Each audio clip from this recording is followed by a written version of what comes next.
Muchas gracias por permanecer aquí. Una disculpa por los retrasos. La ceremonia inaugural nos llevó un poquito más de lo esperado, pero en aras de no retrasar el almuerzo es que hemos decidido avanzar con este panel. Pero gracias por estar aquí.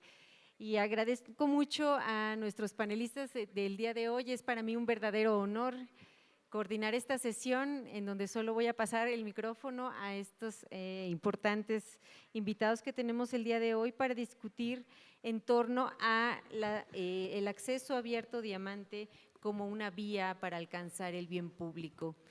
Yo quisiera primero darle la bienvenida a la doctora Karina Batthyány, secretaria ejecutiva de CLACSO. Muchas gracias por estar aquí. Al doctor Reggie, Raju, el subdirector de Investigación y Servicios para el Aprendizaje de la Universidad de Cape Town, muchas gracias. Al doctor Batthyány, asesor de Comunicación e Información en la Unidad de Acceso Universal a la Información de UNESCO, muchas gracias. Y a la doctora Silvia Rousset, miembro del Consejo Directivo de COARA, muchas gracias por estar aquí. Si escuchan bien la interpretación, si no puedo traducir las preguntas en algún momento. En esta sesión estaremos recibiendo preguntas del público que tenemos conectado online, tenemos mucha participación conectada online. Si ustedes quieren hacer preguntas a los panelistas, yo estaré pasándolas directamente a ellos. Y quisiera hacerles las preguntas de inicio, generales, digamos, para enmarcar el panel y después pasarles la palabra a cada uno de ustedes para que pudiera compartirnos su perspectiva. La intención es analizar, reflexionar sobre el impacto del acceso abierto y el potencial del acceso abierto para alcanzar a la ciencia como bien público, este enfoque que hemos estado remarcando y discutiendo toda la mañana. Para ustedes, ¿qué significa la ciencia como bien público? ¿Y cuál creen que sería la contribución del acceso abierto diamante para lograrla? ¿Cuál sería la contribución desde sus organizaciones y su quehacer cotidiano hacia fortalecer el acceso abierto diamante? Y una pregunta que tiene que ver con el modelo no comercial. ¿Es lo mismo el modelo no comercial que el modelo de acceso abierto diamante? ¿Se parece o no lo es? ¿O estamos hablando de dos cosas diferentes? Dejo estas 4 preguntas en la mesa y yo pasaría la palabra en primer lugar a la doctora Karina para que nos comparta su visión al respecto de este tema. Muchas gracias, Karina. Adelante. Muchas gracias. Muchas gracias y nuevamente ya no buenos días, sino buenas tardes para todos y para todas. Nuevamente, desde CLACSO, el Consejo Latinoamericano de Ciencias Sociales, agradecemos la oportunidad de estar participando de este panel. Les recuerdo, como decía en la apertura, que nuestra organización tiene más de 900 centros de investigación en 56 países, 600 de ellos en América Latina y el Caribe, y más de 500 revistas en ciencias sociales y humanidades en acceso abierto, muchas de las cuales están en Redalyc. Queremos compartir algunas miradas sobre la publicación científica como un bien común y público y, por supuesto, referirnos a las preguntas de la moderadora de Ariana, a quien agradezco nuevamente.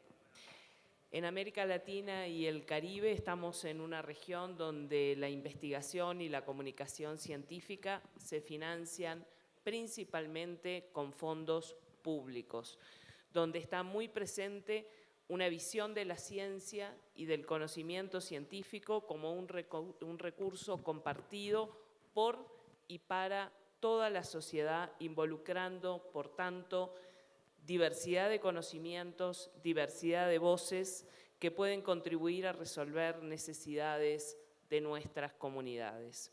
Es la región del mundo con mayor porcentaje de revistas publicadas en acceso abierto diamante.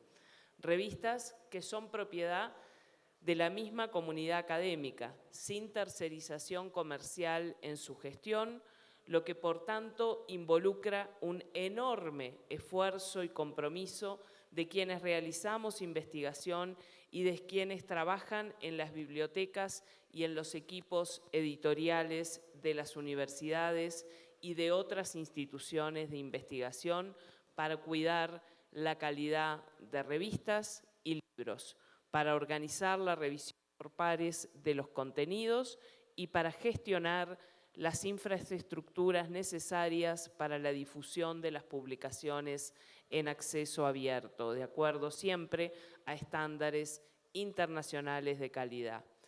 Es clave en nuestra región, América Latina y el Caribe, el rol de los organismos nacionales de ciencia y tecnología y de las universidades en el financiamiento, en la implementación y en la gestión de las comunicaciones científicas como un bien común. Se destacan a nivel regional iniciativas como Latindex, Redalyc y Cielo para las revistas y la referencia para los repositorios de la región.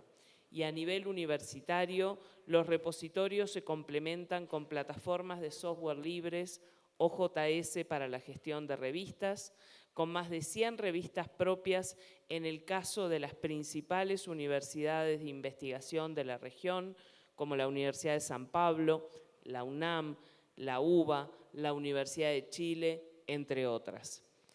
En cuanto a las políticas y legislaciones de acceso abierto y ciencia abierta aprobadas en nuestra región, se caracterizan por priorizar los repositorios como la vía preferida para el acceso abierto a publicaciones y a datos de investigación. Es necesario entonces avanzar en América Latina para disponer de indicadores consolidados a nivel regional que integren y actualicen regularmente los indicadores de los portales de revistas y de los repositorios. En CLACSO, desde el Foro Latinoamericano sobre Evaluación Científica, nos preocupa y nos ocupa la reforma de los sistemas de evaluación de la investigación, para que se valoren adecuadamente la producción publicada en revistas y en libros de nuestra región y los contenidos de los repositorios. En la declaración, una nueva evaluación académica y científica para una ciencia con relevancia social en América Latina y el Caribe, FOLEC, CLACSO, destacamos que resulta fundamental recuperar el control de la comunidad académica y científica sobre los procesos de evaluación y sobre sus indicadores, y que los indicadores de producción publicada a ser utilizados en estos procesos de evaluación deben incluir indicadores de los servicios regionales e internacionales de indización de revistas de calidad, Latindex Catálogo, Redalyc, Cielos, DOAG, entre otros, así como también índices nacionales de revistas de calidad para contrarrestar los indicadores de Web of Science y Scopus.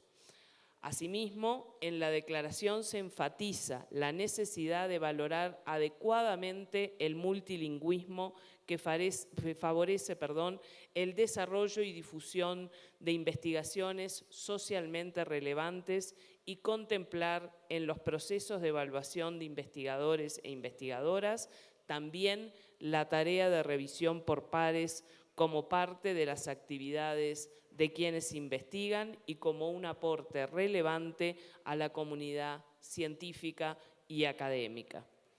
CLACSO FOLEC es parte del comité directivo de DORA y participa en actividades conjuntas con otras iniciativas para la reforma de la evaluación, como COARA, que está representada en este panel. CLACSO lleva ya 2 décadas involucrado en la promoción e implementación del acceso abierto no comercial en la región, que incluye la publicación en modelo diamante, que no cobra por leer ni por publicar en abierto.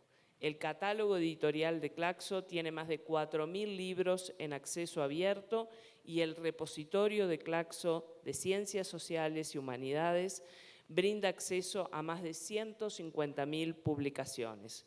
UNESCO nos ha apoyado hace unos años para documentar en colaboración con PKP, Redalyc y Cielo, la descripción de los indicadores disponibles en nuestros portales y repositorios. Hemos preparado desde CLACSO el informe sobre tendencias en políticas de ciencia abierta en Iberoamérica, informe que está siendo, además, actualizado en estos momentos. Desde CLACSO, entonces, queremos llamar la atención sobre dos de las desigualdades que observamos a nivel global en relación a las publicaciones científicas en acceso abierto. Una tiene que ver con la desigualdad en el acceso a oportunidades de publicar en abierto. Nuestra región lleva 2 décadas de acceso abierto sin cobrar por publicar en abierto y se beneficia tanto quienes investigan en nuestra región como así también autores y autoras de otras regiones que publican en nuestras revistas sin pagar. En cambio, nuestros autores y autoras tienen que pagar cargos de publicación en abierto en la llamada corriente principal. Y señalamos también la segunda desigualdad en los procesos actuales de evaluación de la investigación, procesos que privilegian publicar en inglés y en revistas de la llamada corriente principal, invisibilizando otras publicaciones de calidad. Queremos señalar también la importancia de acompañar desde las estrategias y financiamientos nacionales e institucionales de acceso abierto las actividades de promoción y capacitación para acompañar el modelo diamante de publicación. En ese sentido, quiero destacar el trabajo de las bibliotecas y equipos editoriales del ámbito académico que tienen un rol clave en la transición a nuevas formas de comunicar, procesar, descubrir y preservar las publicaciones científicas en modelo diamante y los repositorios que son un importante componente del ecosistema diamante, pues no cobran por leer ni por publicar. Para finalizar, quiero agradecer nuevamente la oportunidad de participar junto a todo el equipo de CLACSO de esta semana para poder compartir, discutir y aprender con todos y con todas. Muchas gracias. Muchas gracias, doctora Karina. Ahora quisiera darle la palabra al doctor Reggie, si nos comparte su visión al respecto del tema. Y los invitamos a preparar sus preguntas también al público. Vamos a tener un poquito de tiempo de pasar el micrófono si es que hay preguntas aquí también en el auditorio. Thank you, colleagues. First, 2 apologies. The first is, I apologize, I can't communicate in Spanish, so I do apologize for that. And the second apology is I've got 3 different devices that I'm working with, so I apologize if everything starts to fall apart. Okay. I think given the constraints of time, we were given 10 minutes. My focus is on the University of Cape Town's development of the continental platform as a social justice, and I think this is a critical issue, as a social justice conduit for driving diamond open access in Africa. I've got a graphic here, and I think, as I said, because of constraints of time, I'm not going to go through it. Hopefully you can make some sense of it. Just to provide a little bit of context, there are many who would support the assertion that one of the most significant factors contributing to the formation of the open access movement was the Syria's crisis. At the epicenter of the movement was the commitment to remove financial and copyright barriers to the end user to advance the bi-directional flow of research for the growth of research. However, the publishers have converted a movement with a philanthropic ideology into a business model, funding organizations in their desire to see more scholarly content available free. They have been sucked into this business model via the support for converting subscriptions budget into APC budgets.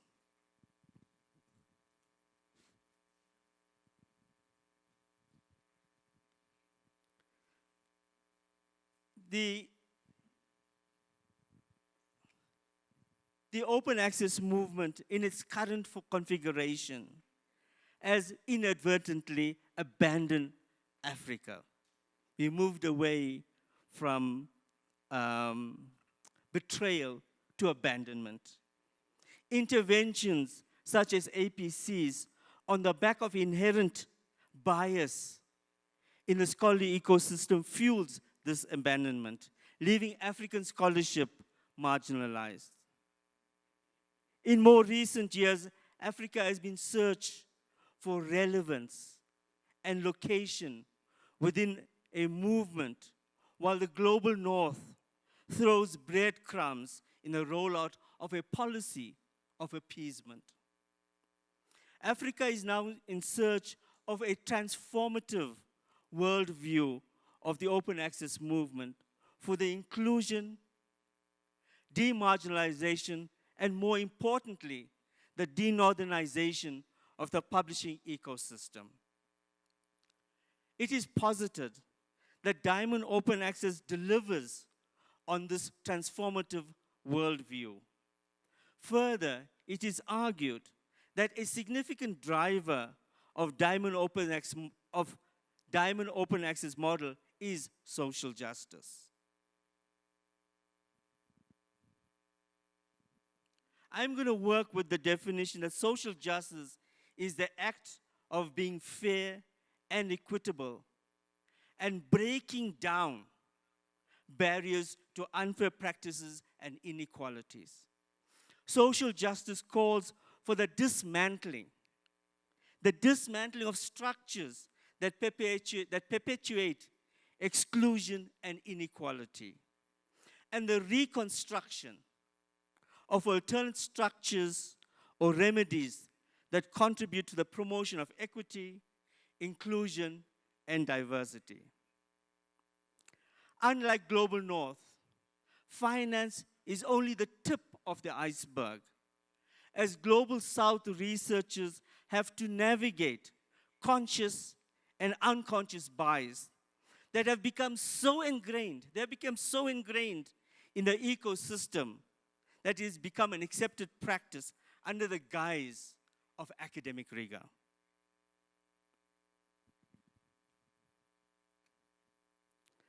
Africa is in search of a transformative worldview.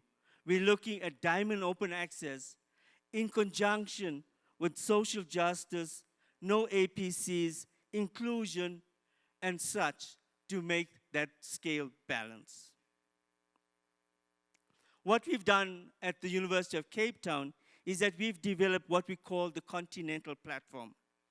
It is based on what we call a tenant model, and that is a model where multiple tenants or institutions are served by a single instance of software, along with the underlying, and now my notes have gone, underlying database and hardware. The library has extended this model to incorporate social justice principles, making it more inclusive and aligned to the goal of hosting African scholarship. The platform addresses various challenges faced in the dissemination, I should have done that, in the dissemination of African scholarship. It tackles capacity, and this is a critical issue. We talk about development. It talks about capacity by providing the necessary software manipulation capabilities for delivering of services. Additionally, it overcomes the infrastructure challenges that have beset Africa for many decades. Affordability and sustainability are considered in the development of the platform, aiming to provide a viable solution to these issues. One of the fundamental pillars in this model is the offer of each participating institution the opportunity to retain their identity. In effect, the participating institutions will make use of the common base of the platform and the look and feel of its books and journals will be reflective of the institution. We would like for the participating institutions to take ownership. We need to take ownership of their segment within the platform while showcasing research productivity. The prestige of the participating institution, not the content, the participating institutions need to be upheld, which we believe the platform delivers. A significant issue, as I've indicated earlier on, is skills development. And we have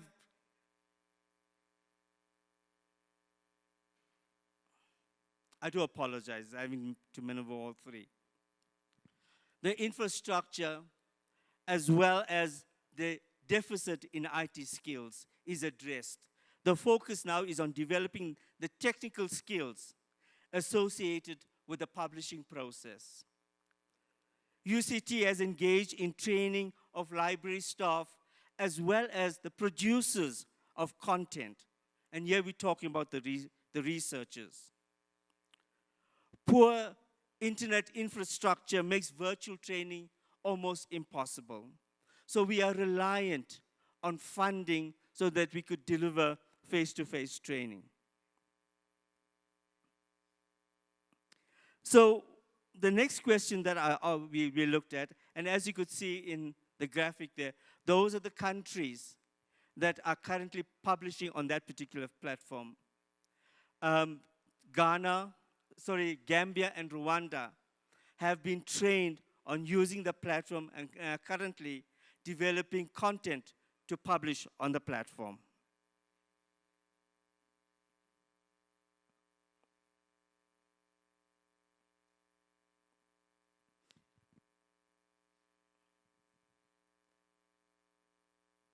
I'm going to abandon this because this doesn't seem to be working for me.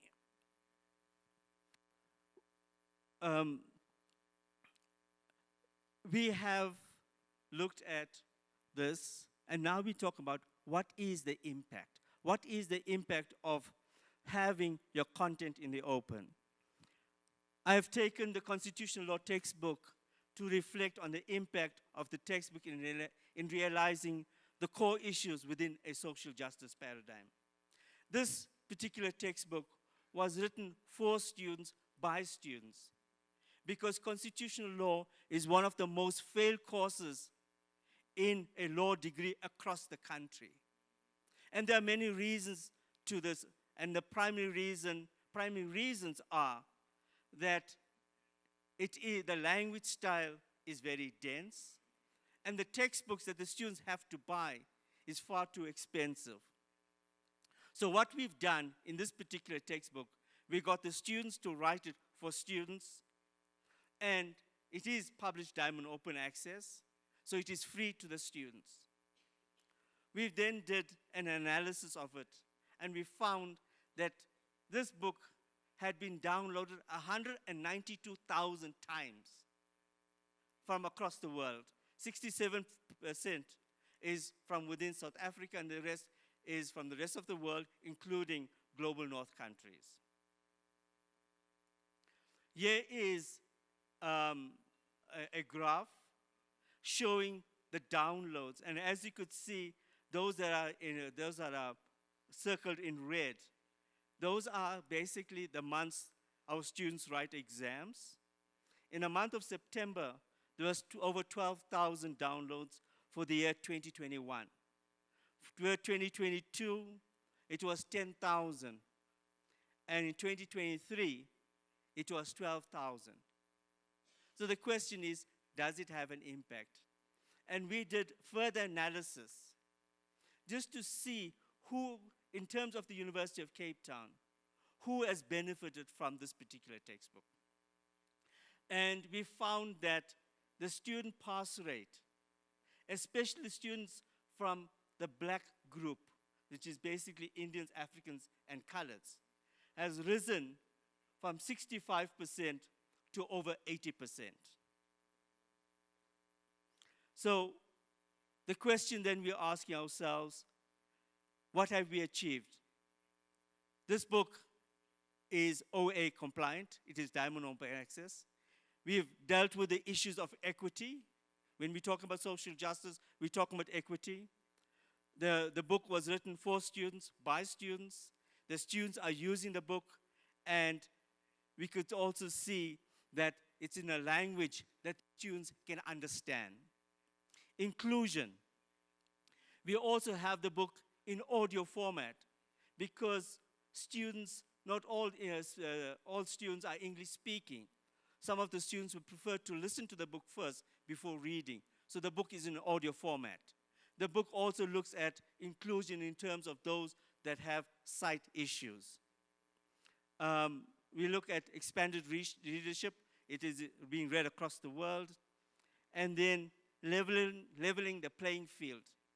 In South Africa, due to the apartheid system, we have different levels of education. This book is bringing everybody on parity.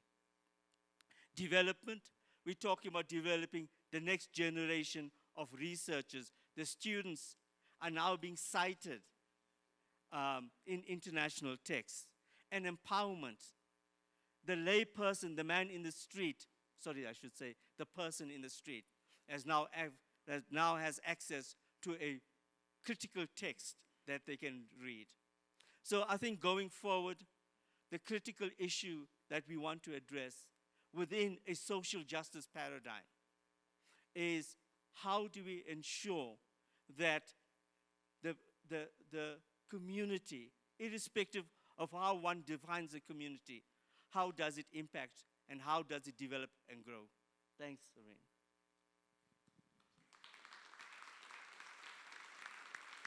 Muchas gracias, doctor Reggie, por esta plática tan interesante. En la mañana yo comentaba que desde mi perspectiva el acceso abierto diamante es una condición necesaria, pero no suficiente para alcanzar la ciencia como un bien público. Y usted nos ha hecho un recorrido de las cuestiones vitales que son importantes y son adicionales al acceso abierto diamante, para las cuales tendríamos que dirigir esfuerzos de tal forma que lleguemos a alcanzar la ciencia como bien público. Hablar de justicia social, de incluso lectura, formatos y otro tipo de características que se necesita rodear el acceso abierto son vitales para poder alcanzar una mayor inclusión y una mayor equidad. Muchas gracias por esa mirada desde Sudáfrica y que se complementa de manera excepcional con la mirada que nos compartió también Karina en el ámbito latinoamericano. Sin duda nuestras regiones se benefician fundamentalmente de un modelo sin costos para lectores ni para autores. Muchas gracias. Ahora quisiera invitar al doctor Banu a compartir su perspectiva desde la mirada de UNESCO.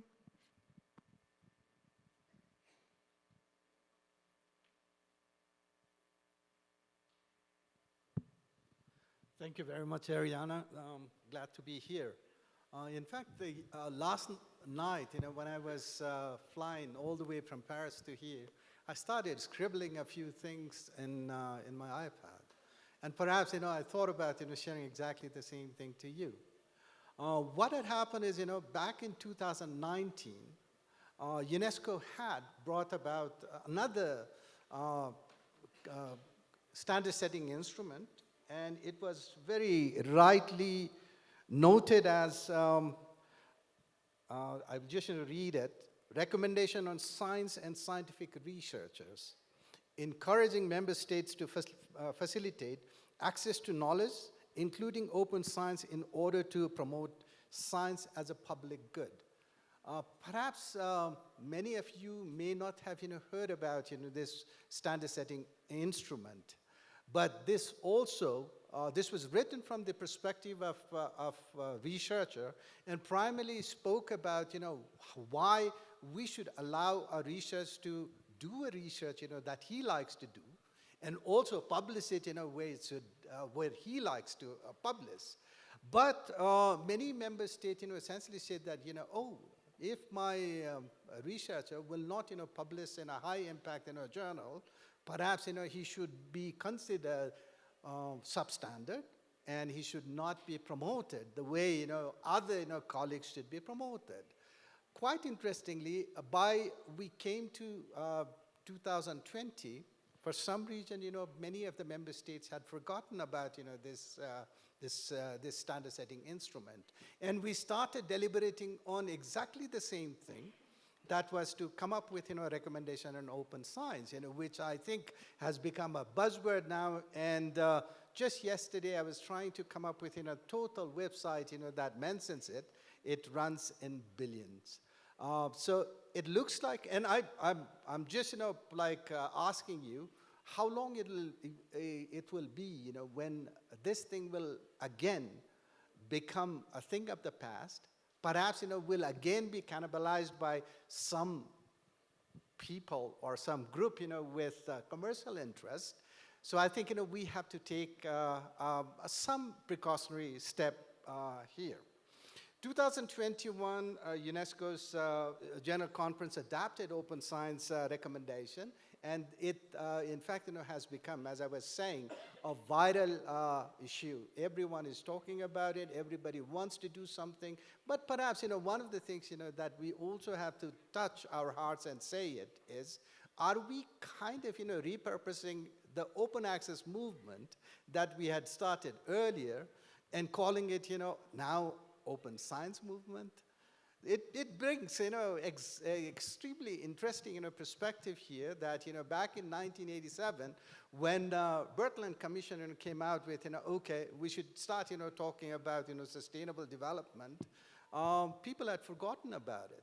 And it came in 1992, that is almost after, 10 years from that, when the Rio Summit happened, when the members, the big, let me be, a bit diplomatic here, and say, when the big ministers, started talking about, this issue, it became, in the international limelight. People started saying, oh, we must, start living beyond, not living within our economic, social, and environmental means. So this was, again, repurposed in a different context. So I just have to ask you, not, say it, are we somehow, repurposing the open access movement that BOAI and some of the, a front runner of that, in fact, you heard from Jean-Claude and Anna Maria. In fact, these people, have been talking about this thing, for a long time. Are we again in a process of repurposing something that was said before? That 5 years down the line, we realize that, this again was something that we shouldn't have said, or perhaps, this has already been, put in a space that that it has already been, repurposed or hijacked by, some other interest group. So again, I'd essentially like to warn you on this one. Another thing, that Ariana, put a question that, whether or not, there is an importance of open access publishing. Of course, there is. In fact, this morning, 11 presentations happened. Not one of them said that, we do not like, open access publication to be the rule of the game. So this is, I think, this has been a common practice. But to what extent, we are, in fact, taking it and applying it. In 2018, we ran a call. We say that, will countries in Africa be interested in having their own, open access policy? And we basically wanted to leverage on some of the relationship that we already had, like, with America here, because America had just been it was at a nascent state, but, it was already born. And we basically like to see that, if any countries will be taker. There are, more than 50 countries in Africa. The only country, that came forward was Angola, and it was taken on board.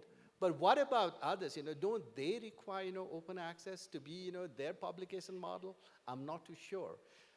In Angola, there were a couple of, like you saw in that, whatever Angola did, and I think, there were some visionary people, who actually drove that process forward. We had the resources. We had the resources, and we say that we will provide you the resources, please do work on this. But other than Angola, now I think, a few countries like Mozambique, DRC, And then, of course, Jordan also has come on board. But recently, Jordan has come forward. But by the way, if we start, going down this non-commercial open access, will our journals lose the status of being listed in Web of Science? So I'm not too sure. No, I'll have to ask, Ariana to provide that answer. So this is also an extremely important issue, that we have to take into consideration. Another thing, is about the nomenclature here. Sometimes, we think that, we are back in our primary grade and trying to see that, whether it should be called a diamond open access or a non-commercial open access or some other form of open access. It's not about that. It's all about intent. Whether or not, we basically make those, who do research and those who actually read it free for them. And of course, provide, some kind of, altruistic sense on a governance system that will guide this process forward. Perhaps, we are not, going forward. We are still, talking the same thing. And no sooner that we realize that, when green open access had become, like a thing, or how, BOAI, had been adapted in journal or publication system, suddenly, thought that, perhaps, APC is a better model, and it came and it started, being the rule of the game. And I think, we always, like lament, some of these publishers for charging in, through our, like bottom of our pocket, every penny, that we have. I was, in fact, saying that, if Bhutan, someone from Nepal and someone from Burundi will try to publish, something in the Nature, he will have to essentially, set aside 2 years of his salary aside just to get, one publication out. So I think, this thing will continue on, and I think, many institutions, universities will still, find it to be the rule of the game, and unless, someone has already published something in a journal with a very high impact factor, the person will not get promoted. So I think, there is a lot of ownership, that countries have to make here. We already have invited Africa once before, and we like to also extend, similar sort of, like invitation again to countries in Africa, also in Latin America. Please do come to us and say that, okay, if you like to change your system, we cannot, provide you with lots of resources, but we will work with you. We will bring, Ariana and others on board. Try to see, if the system, publication culture can be changed there. What really I do not like to see is it should not be like 2019 recommendation of rights of scientists and scientific research that by 2025 we still, start trying to, like work out a new strategy for scholarly communication. Thank you so much.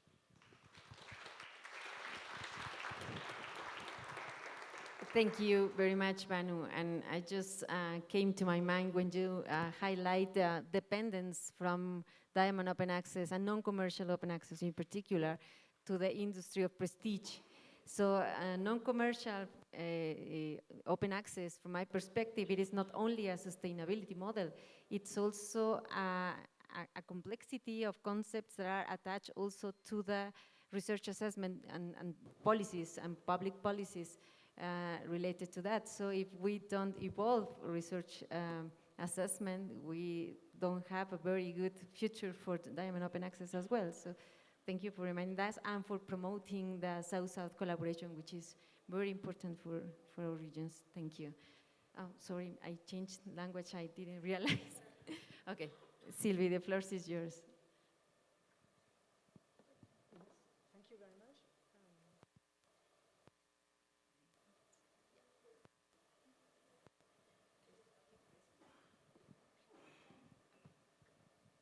Okay, do I need something for? Okay, so thank you very much. I've prepared a few slides. I will go quick. Ah, oui, okay.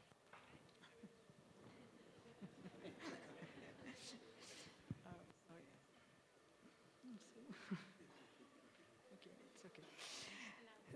Yes. So I have a few slides. I will go quickly through them. I want to illustrate what we are doing for concrete action on open access as CNRS. So CNRS is research performing organization, which is a multidisciplinary institution, and which is one of the largest multidisciplinary research performing organization in Europe. And we have, so this was just to introduce the fact that we believe that open science contribute to the view of science as a public and common good. Don't want to say more about that. And we have a policy for open science at CNRS, which is written in some documents you can find on our website. And in particular, we have written an open science roadmap with mainly 4 pillars, but I will illustrate only 2 of them, which are linked together. One is how we can publish in open access, and how can we reform the assessment, and these 2 subjects are really linked together. So for open access, where we are, the publication of researchers from CNRS are almost all in open access. So it's still something interesting. And it has been achieved because we have made really a strong policy for using the National Open Repository, HAL, and it became almost mandatory for researchers to deposit in our repository when they want to write their annual scientific report. So it was really, it has the effect of increasing the open access of publishing from CNRS. So the green route is really very efficient, but nowadays it's not sufficient, and we have analyzed the landscape of scientific publishing at CNRS nowadays, and it's clear that our researchers are publishing mainly with the strong big publisher like Elsevier, Springer, and Wiley, and also what is very crucial, and it's that there is a rapid growing of the model of author pays, meaning that the native open access platform with mandatory payment of article processing charge, APC, they are increasing very fast. Some were not existing 20 years ago, and now they are really in the top of the publisher that all scientific are using. For example, MDPI is now at the 4th place just after Wiley. So it's very something we want not to encourage. And also there are open access journals with also mandatory payment of APC that are very successful among our scientists, and this is the case of Scientific Report and Nature Communication. So if we were making a projection with an economical model with APC only, that's what you said before, it will not be affordable because we will have to pay 3 times more than what we pay today, and also it's non-ethic, the quality of paper may be lower, and it will exclude a lot of countries, and also the CNRS doesn't want to pay 3 times the price for this model. So as a result, the message is clear for us: the payment of APC should be avoided, and our Vice President for Science, Alain Schul, has published an interview where he wants to encourage his researcher for not paying article processing charge. So the question now is, how can we get open access publishing? The 2 routes we want to recommend is the green route, the open archive repository are very, it's a route that is very efficient. And the second one is a diamond route, and that's why we are here nowadays. Diamond route, it means that it's open access without APC, meaning that neither the author nor the reader has to pay for this publication. So, for supporting this Diamond Access publication, we are now supporting by contribution in financial support in virtuous scientific publishing that have been developed in France or elsewhere. And since we have not taken the contract for Springer anymore, so we have make some economies, and then we can put this money to support this Diamond platform. So you have the list of this platform. For us, the subscribe to open is also a good model that joins the Diamond Access publishing. And there are other models like overlay journals, the AP review, which are linked to the repository HAL. And so there are several models that we want to support. And also, we want to now support the action plan for Diamond Open Access that has been launched in Europe by Science Europe, the Coalition Ace Operas, and the French National Research Agency. And in 2024, we will support the launch of the Diamond Capacity Hub up to, well, there is some amount here. So I will not go into detail of this Capacity Hub, but I think Pierre Moudier, maybe later in the week, will describe this. And finally, very important, I will say a few words about, we will not succeed in by making a success for the Diamond model if we do not reform research assessment. And for this, the CNRS has signed DORA and started to change some principle of individual research assessment at CNRS. So you can see here, the main idea is that we don't want that the evaluation is made by the prestigious journal. The results have to be evaluated for themselves. For each output cited in the assessment report, researchers have to explain what is the main value, the impact, and their personal contribution. All type of output should be entitled for consideration in the review, not only pure research, but also teaching and so on. And finally, scientific production must be also accessible. So this is the way we want to change assessment, individual assessment at CNRS. And also, we have been involved from the very beginning in the initiative starting in Europe, but this initiative has to go beyond Europe, and it's the reforming research assessment by creating the coalition COARA.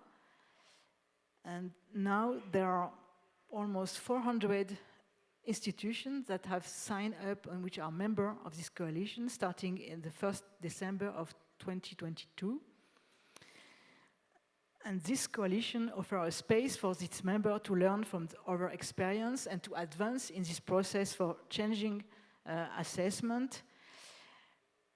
So you see there were, I think now there is almost 500 member organizations that have signed this coalition. There is a general assembly of members and a steering board. I am a member of steering board, like also Lydia Borrell. And working group have been launched to discuss together of what can be changed. So, as conclusions, I want to say that I think we can act in 3 directions. First, the open archive, the repository are still a good way to promote open access for free for the reader and for the authors. Publishing in Diamond Open Access journals. We support the Diamond Action Plan. We put money for helping existing platform. Maybe the creation of new journal will be necessary, and we want to support the Diamond Capacity Hub. And finally, the third route is to reform the research evaluation and well, the coalition COARA is one route to go in that direction, but also with CLACSO and other institutions, we can together discuss about that. Thank you for your attention.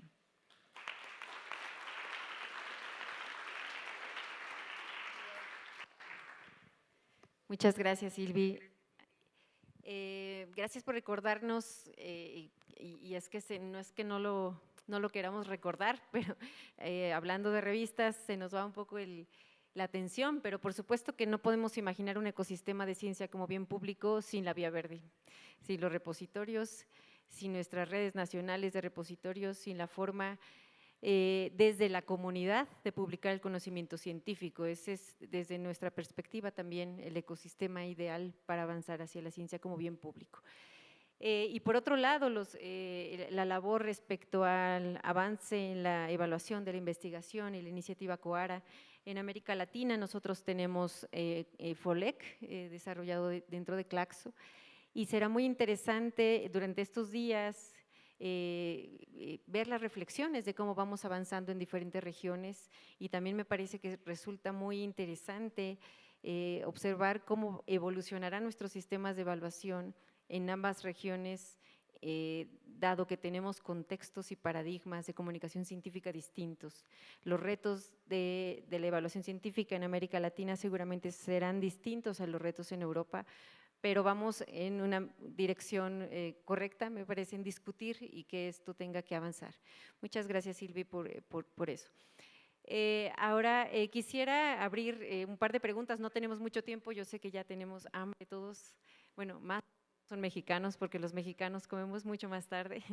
Entonces quisiera abrir el micrófono para los participantes, no sé si me puedan apoyar con un par de micrófonos. Si en lo que llega el micrófono me permiten, puedo hacer una pregunta. Ya tenemos una de la doctora Ana María Cheto. Adelante, por favor. Con mucho gusto.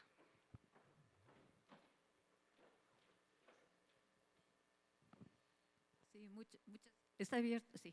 Muchas gracias a todos los ponentes, y quisiera ser breve para dar tiempo a otras preguntas, pero creo que fue muy interesante en particular que recordara Banu de los esfuerzos previos que ha habido y que solemos olvidar, ¿no? Y sí, en ese sentido yo quisiera recordar otro que también estuvo encabezado por la UNESCO y que muestra que todo esto es parte de un proceso. La Conferencia Mundial sobre la Ciencia de 1999, de ahí emanó un documento que se llama Declaración sobre la Ciencia, sobre un nuevo compromiso social de la ciencia. Y ahí yo diría que este fue un paso importante para la apertura de la ciencia. Sin embargo, y por eso lo menciono, porque hubo resistencia por parte de la comunidad científica del ICSU y en particular de los componentes de las ciencias naturales y exactas a esa apertura en ese momento. Y siento que lo sigue habiendo. Y por eso lo pongo sobre aquí la mesa de la discusión, porque quisiera entender si lo mismo está sucediendo en otros ámbitos, que tenemos todavía una cierta, digamos, distancia y a veces resistencia de esa parte de la comunidad, que es diferente a la respuesta que tenemos de las ciencias sociales y de las humanidades. ¿Cuál es la percepción de ustedes al respecto? ¿Está pasando lo mismo en otras regiones? ¿Qué tanto en Europa en particular se ha podido avanzar? ¿Qué recetas o qué sugerencias nos dan para que podamos avanzar juntos y no se cree quizá una separación entre la respuesta de la comunidad de las humanidades y ciencias sociales a la apertura del conocimiento, al acceso abierto y a la ciencia respecto a las ciencias naturales y exactas? Gracias. Cualquiera de la mesa que quiera comentar la pregunta de Ana María. Creo que Sylvie. Oui, je veux bien, puisque… sorry. Ok. Ok, so, je suis physicienne des nanomatériaux, exactement, donc j'ai une idée sur la question. Et j'observe évidemment que ces communautés, par exemple les physiciens et les chimistes, sont très attachés à la qualité de l'article assuré par le reviewing. Et du coup, ils ont du mal à se détacher de ces revues, comme on a dit, soi-disant de prestige ou de grand impact facteur. Et d'un autre côté, quand on regarde de plus près, il n'y a pas toujours beaucoup le choix dans les revues de type diamant pour leur dire « allez dans cette direction ». Donc voilà, par exemple, nous allons mener une action avec la plateforme SciPost en Europe qui propose des revues pour la physique et la chimie pour les aider à ce que ces revues puissent monter en puissance. Je pense que c'est ça qu'il faut faire, c'est convaincre, et c'est la problématique, je crois, de toutes les revues diamants, c'est de les faire sortir du bruit de fond, je dirais, comme on dirait en physique, et les faire maintenant concurrencer les éditeurs, et ça, c'est ça vraiment le challenge. Merci beaucoup. Could you take, please go ahead.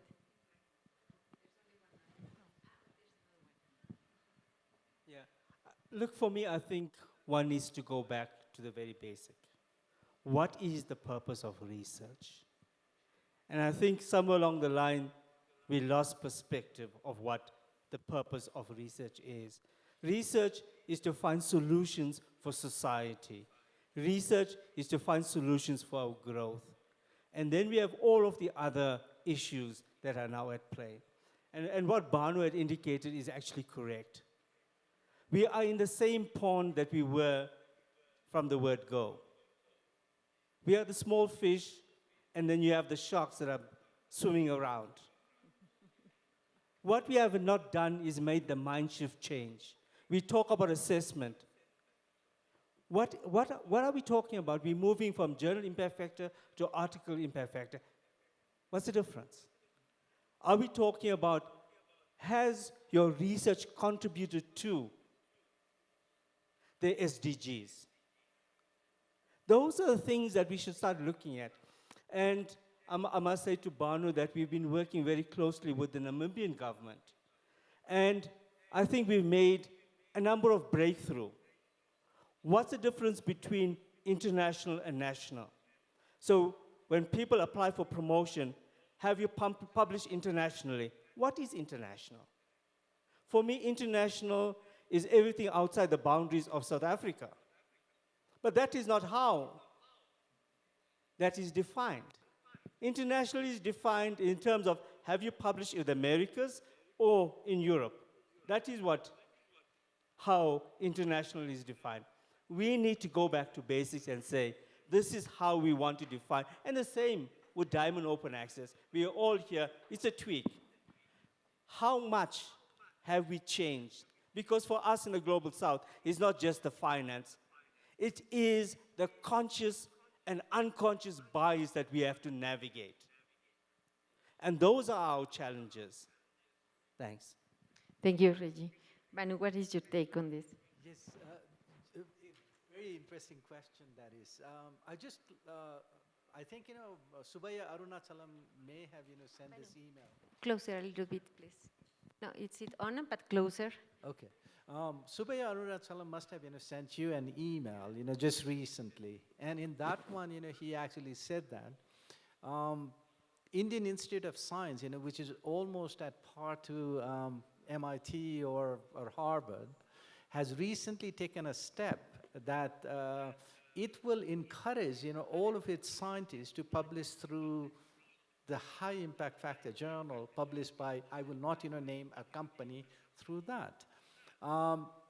And it's quite interesting that, in the last 3 months, where Indian government, took a step toward, establishing National Science Foundation, a list started, going around that, who was most prolific author and who has published in which particular journal. So quite interestingly, it was fine, when some of the professors were sharing this file with a list of people, this list will say that, okay, this person has published, 60 and with XYG, impact factor and so forth. Quite interestingly, in the last, a month, the institution themselves, have started to share it. So what had started out as an individual, say, attempt to blow their own trumpet, let me just put it in an analogy, now institutions have started to take it on board, and the people like, Arunachalam, now has a problem that, how to ask IASC, which was a vanguard, as far as, open access publishing was concerned, to take its original stance of, open access publishing. So this is like, sometimes I feel that, perhaps we are taking one step forward, but again, taking two steps, backwards. So this is the status, and which kind of, hurts, science for everyone. Gracias, Ana María, por tu pregunta, porque realmente va a un punto sensible en esto. Simplemente para actualizar lo que tú estabas planteando, como integrante de la Junta de Gobierno del International Science Council, decir que esta discusión está presente y genera muchísimas tensiones, particularmente en lo que refiere, digamos, a los principios. Estamos de acuerdo, pero el problema es la implementación y particularmente, como tú mencionabas en la pregunta, cuando se trata de avanzar en las disciplinas de las ciencias naturales y exactas. Y por supuesto por la presión de las grandes industrias comerciales del norte que hay detrás de esto. Entonces, ese es un tema que por lo menos desde la perspectiva latinoamericana estamos tratando también de colocar en la discusión en el International Science Council y también desde la perspectiva de las ciencias sociales y humanas. Gracias por traer, Ana María, ese punto y por recordarnos el 99 en esa discusión. Gracias. Muchas gracias. Voy a tomar una pregunta de nuestros participantes online. La voy a hacer en inglés, fue hecha originalmente en inglés y la pongo a los panelistas. It's Deborah Lafont asking, some commercial journals claim that they waive fees to those authors in the Global South. Would you like to comment on this strategy and its potential veracity or lack thereof? Is this a response to the informed critiques for open access for the public good and efforts of the summit? So it's related to waiver fees coming from the Gold Open Access, so what would you say?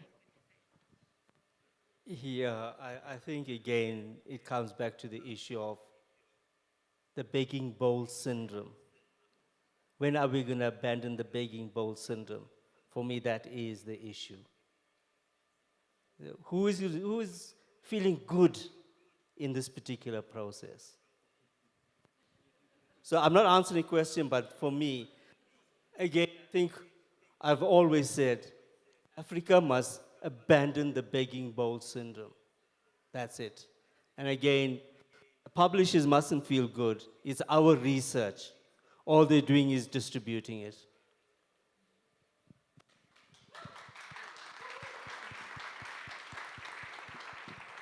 Thank you very much. ¿Alguna otra pregunta? Nox, por aquí, por favor, micrófono. Aquí. Nox. Aquí. Ariana. Nox. Okay, sorry about that. It's because of the light. Bianca, adelante, por favor. Sí. Bueno,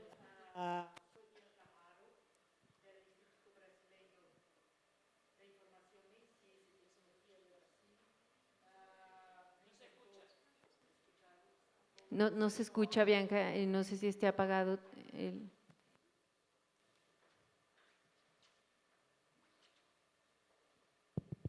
Listo.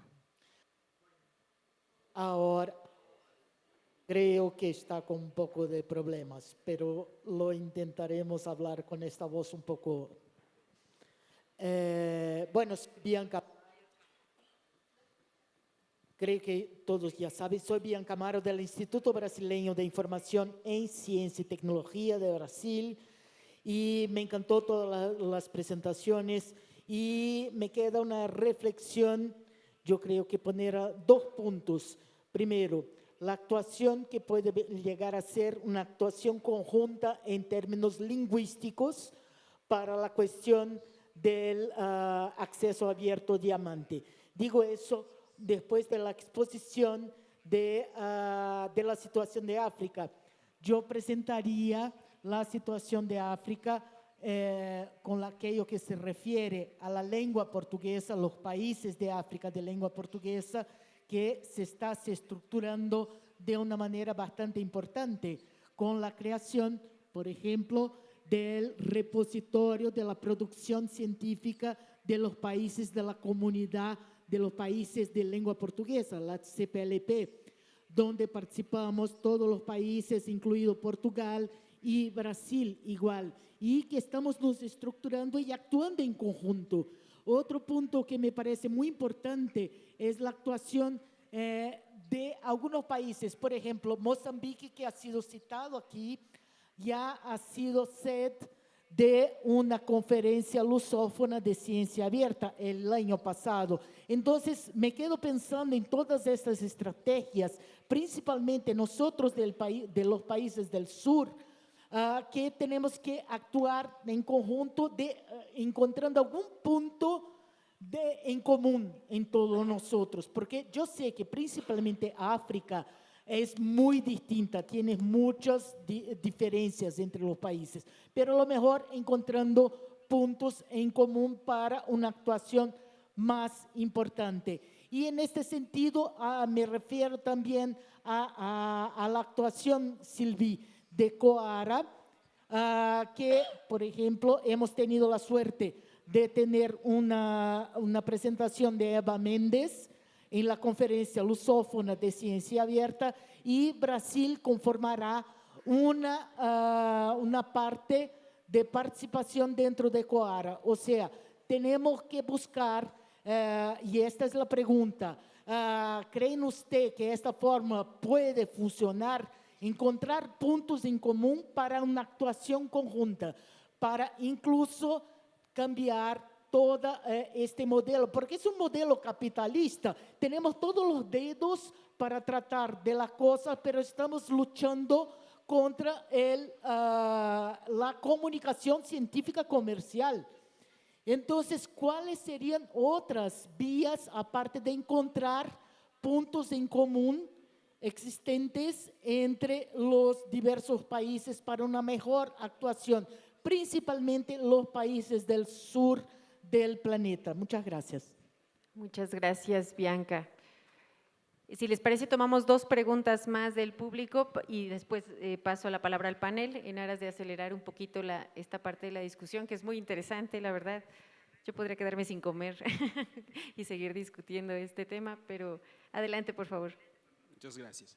Emanuel Catumbela, de Angola, e falo português. Então, por favor, usem tradutores para me perceber. Agradeço. Queria felicitar a todos os panelistas, foi uma comunicação muito interessante, de todas as perspectivas que foram colocadas. E eu interessei-me particularmente pela Cora. A Silvia falou-nos do modelo de acesso aberto diamante, em que o pagamento, o processamento do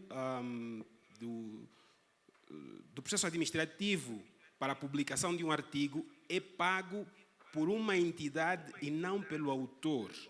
Eu gostava de ouvir mais sobre esse comentário, porque estou interessado em perceber como é que nós conseguimos manter a sustentabilidade das revistas científicas de acesso aberto diamante, uma característica muito particular, porque não se cobra nem aos autores, nem aos leitores. Muito obrigado. Muchas gracias. Una más, por favor, y ahora le doy la palabra a los panelistas. Aquí enfrente, por favor. Buenas tardes para todos. Mi nombre es Pilar Montoya, de Uniminuto. Felicitarlos por las exposiciones. Ariana, me alegra verte. Hemos hablado de justicia social, inclusión, equidad y, por supuesto, bien común. ¿Cómo engranar estos elementos con la evaluación abierta, pero sobre todo, cómo vamos a hacer esa medición alternativa para definitivamente encontrar un impacto social de nuestras revistas en Acceso Diamante? que haya esa coherencia en el discurso donde no medimos a través de un índice H y citaciones. Gracias. Gracias. ¿Una más? Hi, everyone. I am Noktula from the National Research Foundation of South Africa. I will just tag on I had a different point. I'm coming to it. I will tag on Bianca's point. I will add Southeast Asia there.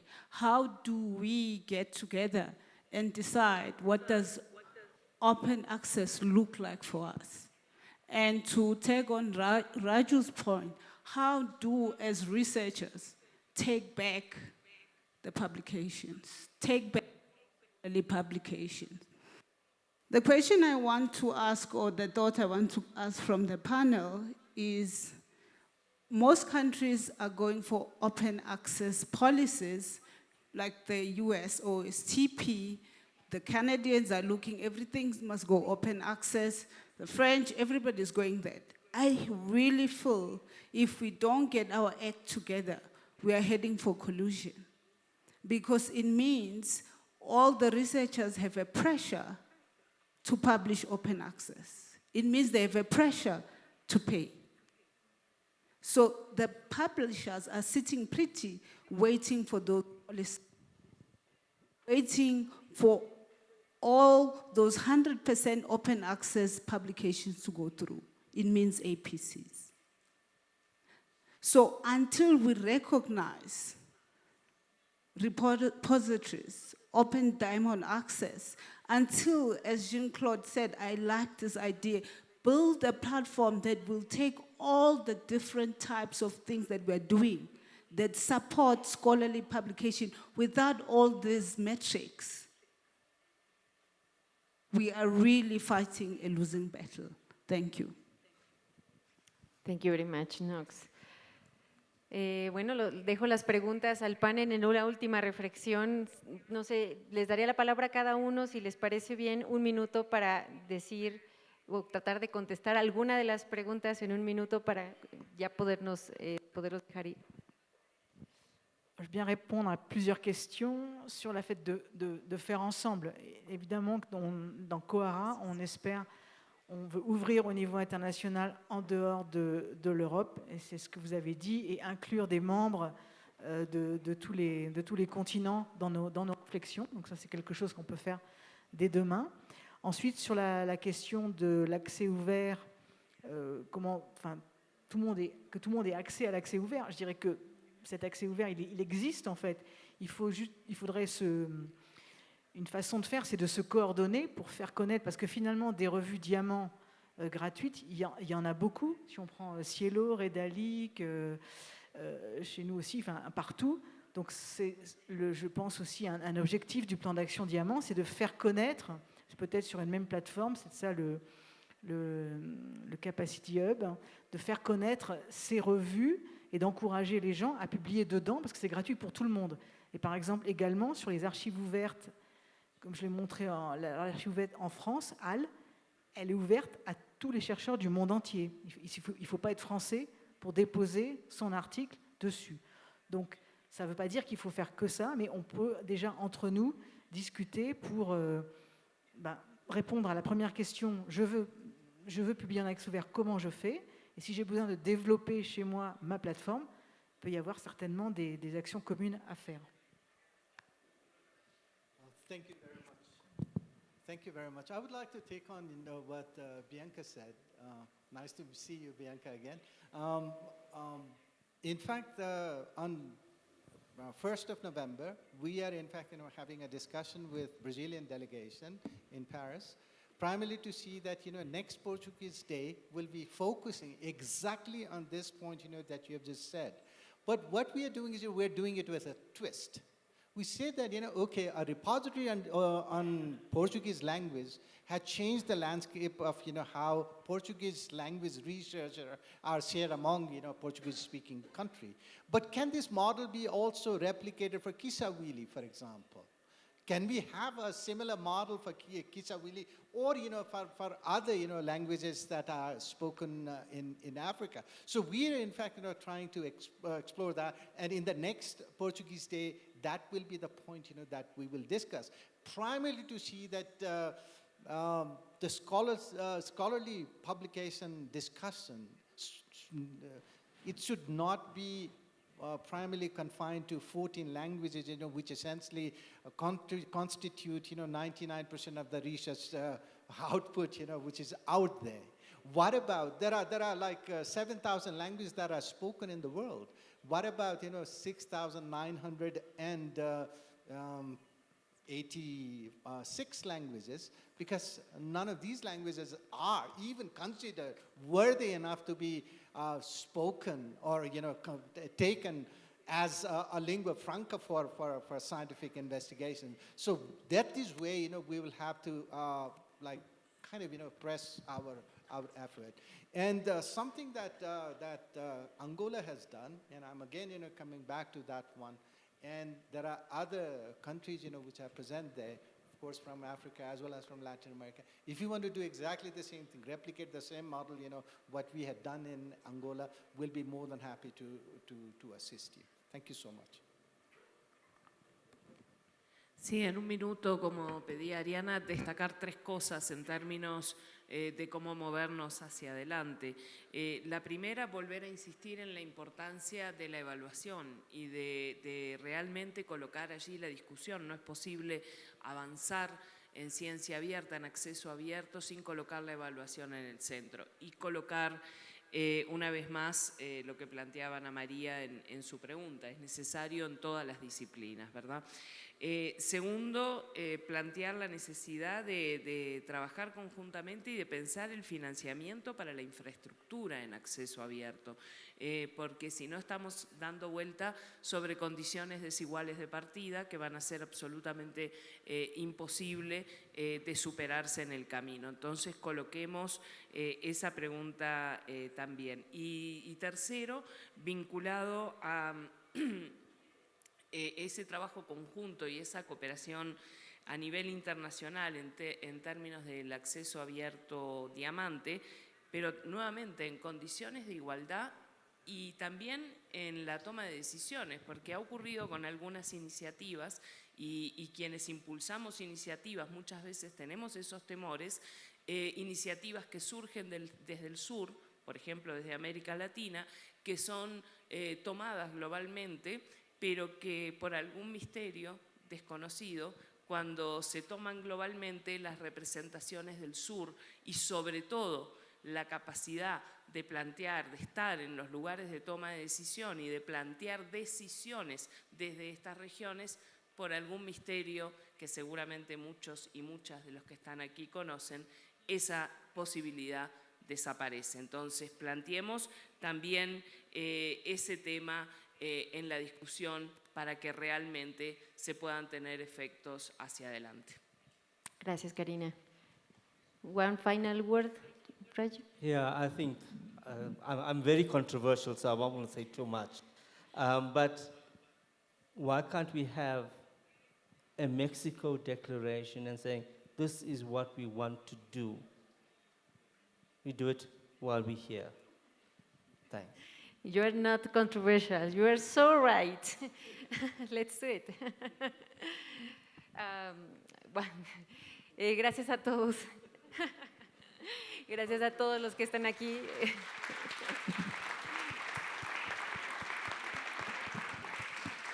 Y gracias a los que están también conectados online, más de 100 personas estuvieron conectadas. Hay algunas preguntas que se quedaron, las pasaré a los panelistas para que se pongan en contacto. Tengan un maravilloso almuerzo. Hemos diseñado, y tomo 30 segundos para contarles, hemos diseñado un menú con mucho entusiasmo para que ustedes conozcan un recorrido por la comida mexicana a lo largo de varias regiones. Hoy nos toca una región en particular de México. Disfrútenla, encontrarán sorpresas en el lunch. Entonces queremos que esta también sea una experiencia. La comida mexicana es parte de la cultura y queremos que lo disfruten. Nos vemos en una hora, por favor, aquí. Muchas gracias.